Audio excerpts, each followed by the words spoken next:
Salam sejahtera untuk kita semua. Pada video ini, saya akan memaparkan analisis evaluasi instrumen penilaian pembelajaran di sekolah dasar berdasarkan tugas pada modul 1. Analisis ini bertujuan untuk menilai apakah instrumen evaluasi yang telah dibuat sudah sesuai dengan prinsip penyusunan instrumen tes yang tepat. Tujuan analisis. Tujuan dari kegiatan ini adalah 1. Mengkaji kesesuaian evaluasi pembelajaran yang meliputi penilaian formatif, sumatif, alternatif, dan autentik. Kedua, menyusun kisi-kisi evaluasi sebagai dasar penyusunan instrumen. Ketiga, melakukan analisis data hasil evaluasi untuk mengetahui tingkat ketercapaian tujuan pembelajaran. Langkah-langkah penyusunan instrumen. Langkah pertama dalam analisis ini adalah menyusun langkah-langkah penyusunan instrumen penilaian. Langkah pertama yaitu menentukan kompetensi dasar yang akan diukur. Kompetensi dasar menjadi acuan utama dalam penyusunan instrumen penelitian.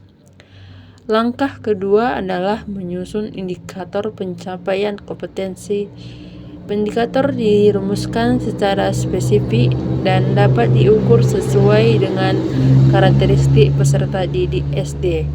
Langkah ketiga yaitu memilih bentuk soal yang sesuai dengan indikator seperti pilihan ganda, isian singkat, uraian, atau penugasan. Langkah keempat adalah menyusun instrumen penilaian, baik berupa tes tertulis maupun non-tes. Langkah terakhir yaitu menyusun pedoman penskoran agar penilaian dilakukan secara objektif dan konsisten. Contoh kisi-kisi evaluasi. Selanjutnya disusun contoh kisi-kisi evaluasi. Kisi-kisi ini memuat kompetensi dasar, indikator, bentuk penilaian, nomor soal. Contoh pada kompetensi dasar 3.7 Bahasa Indonesia. Indikator yang dinilai adalah kemampuan siswa dalam menentukan gagasan pokok dan menyimpulkan isi teks.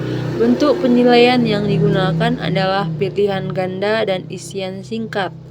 Kisi-kisi ini menunjukkan bahwa instrumen penilaian telah disusun secara sistematis dan selaras dengan tujuan pembelajaran. Analisis jenis evaluasi. Selanjutnya dilakukan analisis evaluasi terhadap 4 jenis evaluasi pembelajaran. Pertama, penilaian formatif. Penilaian formatif dilakukan pada awal atau selama proses pembelajaran untuk mengetahui pemahaman awal siswa. Instrumen yang digunakan berupa tes awal atau kuis singkat. Penilaian ini sudah sesuai dengan karena berfungsi sebagai umpan balik bagi guru. Kedua, penilaian sumatif. Penilaian sumatif dilaksanakan pada akhir pembelajaran untuk mengukur pencapaian kompetensi secara menyeluruh. Instrumen yang digunakan berupa teks akhir. Penilaian ini sesuai karena mencakup seluruh indikator pembelajaran. Ketiga, penilaian alternatif. Penilaian alternatif dilakukan melalui tugas seperti pembuatan peta konsep. Penilaian ini bertujuan untuk menilai kemampuan berpikir dan pemahaman konsep siswa secara kreatif. Keempat, penilaian autentik. Penilaian autentik dilakukan melalui kegiatan unjuk kerja, seperti siswa menceritakan kembali isi teks. Penilaian ini menilai kemampuan siswa secara nyata dan kontekstual. Analisis data hasil evaluasi. Setelah instrumen digunakan, dilakukan analisis data hasil evaluasi. Analisis data dilakukan dengan menghitung nilai rata-rata kelas dan presentasi ketuntasan belajar siswa.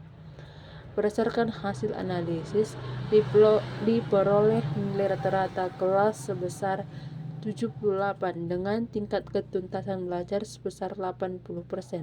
Hal ini menunjukkan bahwa sebagian besar siswa telah mencapai kompetensi yang ditetapkan. Kesimpulannya, berdasarkan hasil analisis yang telah dilakukan, dapat disimpulkan bahwa instrumen penilaian yang dilakukan setelah sesuai dengan langkah-langkah penyusunan instrumen, evaluasi formatif, sumatif, alternatif, dan autentik telah selaras dengan indikator dan tujuan pembelajaran. Hasil analisis data menunjukkan bahwa pembelajaran telah berjalan dengan baik dan mencapai ketuntasan belajar. Dengan demikian, pemaparan analisis evaluasi instrumen penilaian pembelajaran di sekolah dasar. Semoga video ini dapat memberikan manfaat dan menjadi bahan refleksi dalam meningkatkan kualitas penilaian pembelajaran. Terima kasih atas perhatian Bapak dan Ibu. Sampai jumpa di video selanjutnya.